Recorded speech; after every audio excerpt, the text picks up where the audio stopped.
financial projections will not only benefit us in the computation of valuation, but they will also help us in many ways. And when I say they will also help us in many ways, that means they will also help us uh, in your project planning. So in case if the company wants to implement a capex, for that you will have to have good understanding of financial forecasting. And also in case of the annual budgeting or for making the long range planning, again you will need to have good understanding of financial projections. So today we would start with the how to make the financial projections, and then we would look at the fixed income securities. Now, fixed income securities, uh, number one, what is a fixed income security? And the answer, of course, is very simple. Fixed income security is a security on which you get a fixed rate of interest. That is a fixed income security. You know, it's as simple as that. Or fixed income securities have a major role in the valuation. And why major role? Because मैं आपको बताऊं कि पूरी दुनिया का जो और कहना चाहिए कि NYSE है, NYSE की जो ट्रेडिंग है, total trading in the shares, the trading, total trading is $64 trillion. That is in securities, that is in stock shares of the company. $64 trillion. And what is the size of the trading in the debt market? The size of the debt market is $100 trillion. So you can understand that the debt market is much bigger in size than the stock market, and therefore all these stocks need to be, all these securities need to be valued. अब देखिए कौन, who can be the player in case of securities, in case of debt, in case of fixed income securities. Many players, everybody who is interested in the portfolio management, all the banks, financial institutions, investor, private equity fund, venture capital fund, insurance companies, pension funds. So all of them have an interest in valuation of the securities, fixed income securities. So we would cover the second topic, that is fixed income securities, and then we would come to the third topic, and that is derivatives. Interestingly, derivatives are supposed to be used for the purpose of risk management, and I would always advise everybody, make use of derivatives, but only for the purpose of risk management. A lot of people use derivatives for the purpose of speculation, for the purpose of making quick money on the stock market.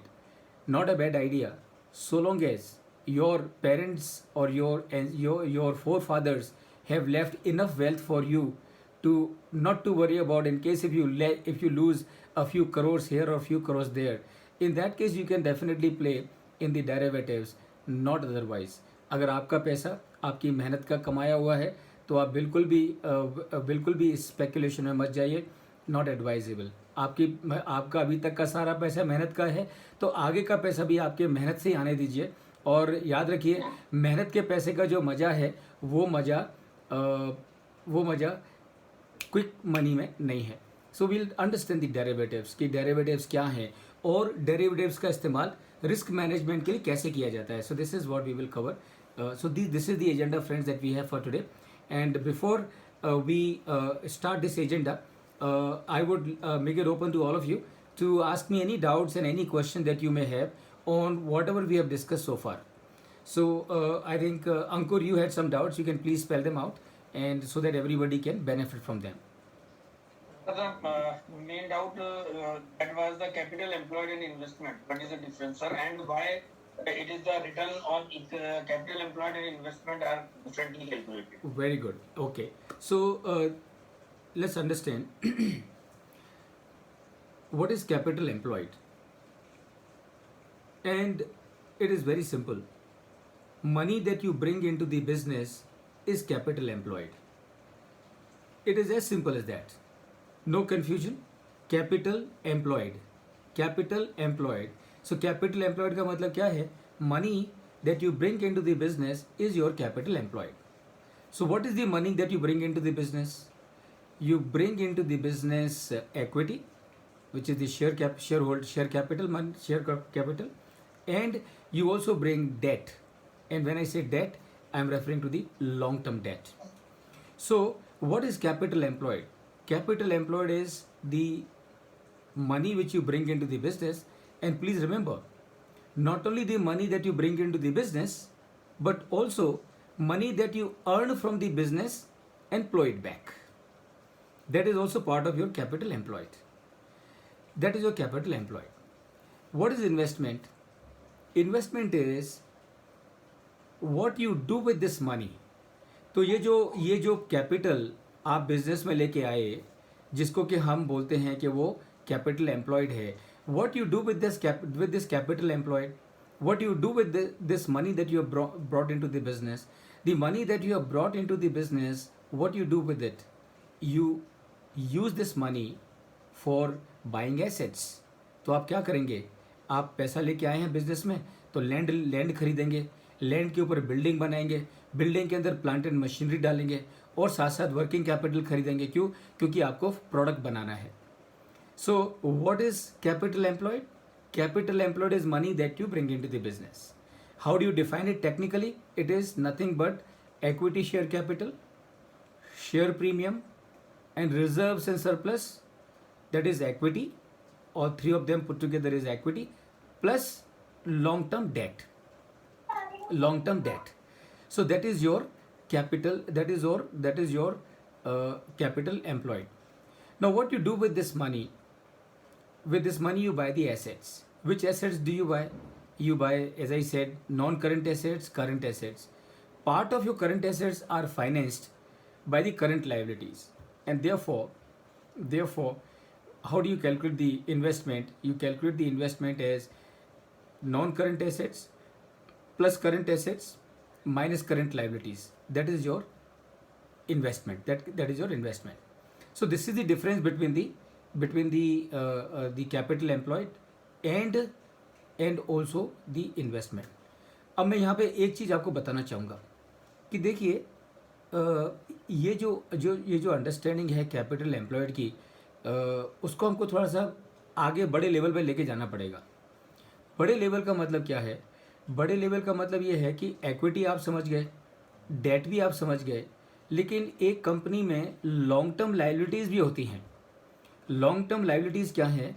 Long term liabilities are the payment which a company has to make to the concern people in a long term. तो जब आप capital employed calculate करोगे, तो what will you do? So when you will calculate the capital employed, remember the definition will be equity plus all non-current assets. Equity plus or your long-term liabilities. So अभी जो इंडेस है, इंडेस में आप उसको long term liabilities नहीं बोलते हो, इंडेस में आप उसको नॉन करंट लाइबिलिटीज़ बोलते हो, बट अल्टीमेटली मीनिंग दोनों का सेम ही है. So this is what you will do. So you will take these two figures, and that is on one hand investment, current assets, non-current assets minus current liabilities. अब पुनीत, ये और अंकुर, आपको ये थोड़ा experiment करना चाहिए. So what you do after today's session, just pick up a balance sheet of any company. कोई सी भी कंपनी की बैलेंस शीट आप पिकअप करो, या फिर जो भी कंपनी की बैलेंस शीट आपके पास में होगी, उस बैलेंस शीट को पिकअप करो और कैलकुलेट करो कि इस कंपनी का कैपिटल एम्प्लॉयड कितना है और इस कंपनी का इन्वेस्टमेंट कितना है. तो you will be surprise to know कि जब आप कैलकुलेट करोगे तो ये दोनों के टोटल सेम आएंगे. सो अगर आप कैपिटल एम्प्लॉयड एक कंपनी की कैलकुलेट करोगे और करंट और इन्वेस्टमेंट का फिगर कैलकुलेट करोगे, जो मैंने फार्मूला आपको बताया है, उसके हिसाब से ये दोनों टोटल सेम आएंगे. इसीलिए बहुत सारे ऑथर्स गलती करते हैं. क्या गलती करते हैं? कि वो कैलकुलेट कर रहे हैं रिटर्न ऑन कैपिटल एम्प्लॉयड और नीचे लिखते हैं बॉटम में इन्वेस्टमेंट. रॉन्ग. वो कैलकुलेट कर रहे हैं रिटर्न ऑन इन्वेस्टमेंट, बॉटम में लिखते हैं capital employed. Wrong. Figures are correct. Remember, figures are correct, but conceptually what they are writing is wrong, and that is what causes the confusion. So to sum it up, capital employed is money that you bring into the business, or in other words, all your long term sources together. यानी कि आपके all your long term sources together, that means equity plus non current liabilities. Investment is total of the non current assets minus current liabilities. So this is your capital employed and investment.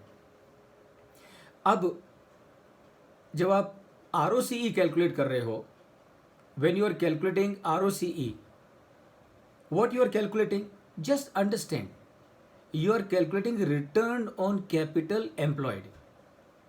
You are calculating return on capital employed. क्या मतलब है इसका? इसका मतलब ये है, आप ये कैलकुलेट कर रहे हो कि जिन लोगों ने आपको कैपिटल दी, उन लोगों को आप क्या रिटर्न दे रहे हो. तो आपके जो न्यूमरेटर होगा, जो डिनोमिनेटर होगा, उसमें क्या आएगा? उसमें इक्विटी आएगा और ऑल लॉन्ग टर्म डेट्स आ जाएंगे. ठीक है, बराबर है.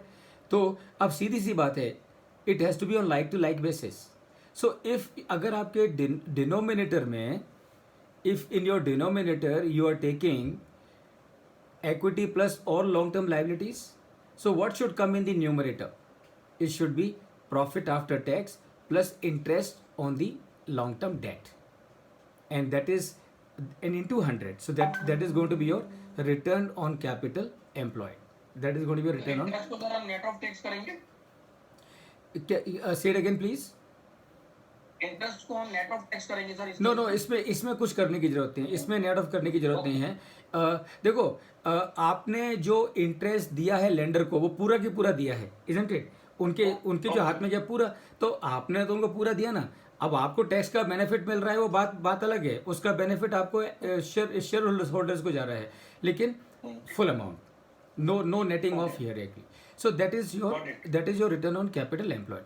अब खाली इतना ध्यान रखिए कि रिटर्न ऑन कैपिटल में आप क्या कैलकुलेट कर रहे हैं. रिटर्न ऑन कैपिटल में आप कैलकुलेट कर रहे हैं कि जिन लोगों ने आपको कैपिटल दिया है, उन लोगों को आपने क्या रिटर्न दिया है.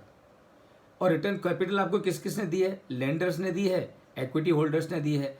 तो उनको क्या रिटर्न दे रहे हैं? लेंडर्स को आप इंटरेस्ट दे रहे हो, और इक्विटी होल्डर्स को आप प्रॉफिट आफ्टर टैक्स कमा के दे रहे हो.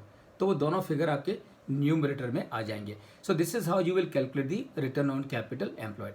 Now coming to return on investment. अब देखिए, समझ के लीजिए, रिटर्न ऑन इन्वेस्टमेंट का क्या मकसद है. रिटर्न ऑन इन्वेस्टमेंट का मतलब है, I can give you simple example. Let's say mister Ratan Tata और the Tata group has got 200 facilities all over the world. Mr. Ratan Tata or Tata Group has got 200 facilities, manufacturing facilities all over the world. Or Mr. Tata, what has he done? He has appointed COO, Chief Operating Officer, for all these 200 facilities. पूरी दुनिया में सारे 200 facilities के लिए उन्होंने क्या किया? एक COO को अपॉइंट कर दिया. अब अगर mister Tata would like to know as to how is the performance of all these 200 facilities, what should he calculate?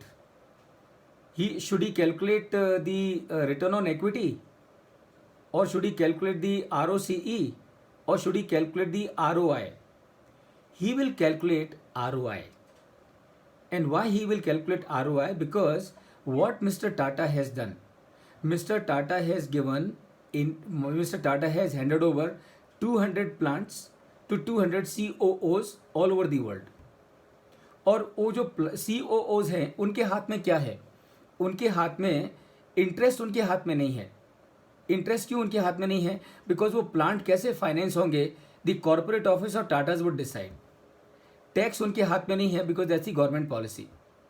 So what is in the hands of the COO? COO के हाथ में इतना है कि वो जो प्लांट उसको हैंडओवर किया है मिस्टर टाटा ने या टाटा ग्रुप ने, उस प्लांट से कितना ऑपरेटिंग प्रॉफिट वो कमा के देता है वो COO. That is what is mister Tata interested to know. And that is why when you are calculating ROI, return on investment, you will take EBIT in the numerator and investment in the denominator. And this is your return on investment. Because remember once again, what is ROI? Return on investment. क्या मतलब है इसका? इसका मतलब ये है कि जो आपने इन्वेस्टमेंट लगाया हुआ है उस इन्वेस्टमेंट से आप कितना ऑपरेटिंग प्रॉफिट जनरेट कर रहे हो. क्योंकि COO के हाथ में, प्लांट हेड के हाथ में, फैक्ट्री हेड के हाथ में इंटरेस्ट नहीं है. फैक्ट्री हेड के हाथ में, प्लांट हेड के हाथ में, COO के हाथ में क्या है? सेल्स है उसके हाथ में, और मैन्युफैक्चरिंग एक्सपेंसेस उसके हाथ में, SG&A है उसके हाथ में. तो जो उसके हाथ में है you can hold him accountable only for that. और डेप्रिसिएशन एंड अमोर्टाइजेशन भी उसके हाथ में है. So you can hold the COO responsible only for what he has got in his hand. So he can be held responsible only for the operating profit, that is EBIT. So EBIT divided by the investment, and that becomes ROI. So this is the difference between both these ratios, that is return on investment and return on capital employed. I hope that makes sense to all of you. Ankur? Yes, sir. Yeah, Yes. Puneet? Yes, sir. Yes, sir. There is a very minor difference. But I think from the exam point of view, everything will be mentioned in that question. Yeah. From the in exam they will see. Remember, as I said earlier, in the exam they will not create any confusion for you. In the exam they will not create any confusion for you. They will see, because they are not they are not there to fail you. They are there to pass you. And why they are there to pass you? Because the country needs more valuation professionals today. So country needs more valuation professional today. That can happen only when more people pass. So they will not unnecessarily trouble you with the wrong type of questions. So don't worry about it.